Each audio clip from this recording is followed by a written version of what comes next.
Design source mold engineering software allows you to do calculations for hot runners using Ohm's law under the electrical section, and it is strictly for direct current.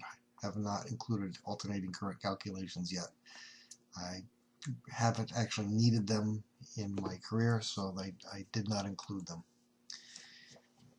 When you open it up, you can see that it's broken into 4 sections. The first section being resistance. When you're calculating ohms, you have your choice of series connection or parallel connection.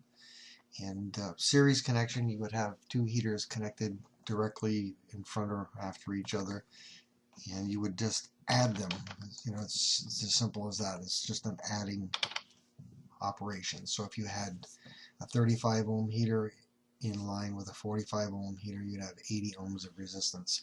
With parallel connection, it's the relationship of reciprocals. So 1 over the total resistance equals 1 over each resistor added together, and then you do the reciprocal to get the total resistance. In this case, 1 over 50 plus 1 over 50 is 2 over 50, which is 1 over 25, and then the reciprocal would be 25 ohms. And that is your resistance for 2 50 ohm resistors connected in parallel.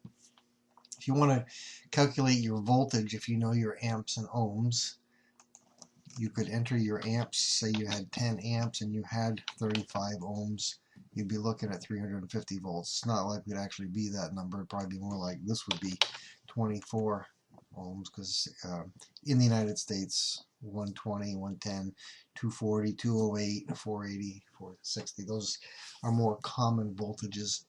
You can also calculate the voltage if your watts and amps are known. You can calculate your amperage from your volts and ohms, or you can calculate your amperage from volts and wattage.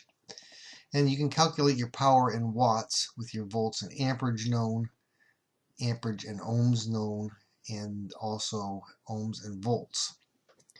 This one has an extra use, I suppose. If you have a heater laying around that you're not sure what the wattage rating of it is, let's say it's an unmarked manifold heater, tubular heater, cartridge type, you could measure the resistance across the heater and say it was 35 ohms, and say your shop runs 240 volts.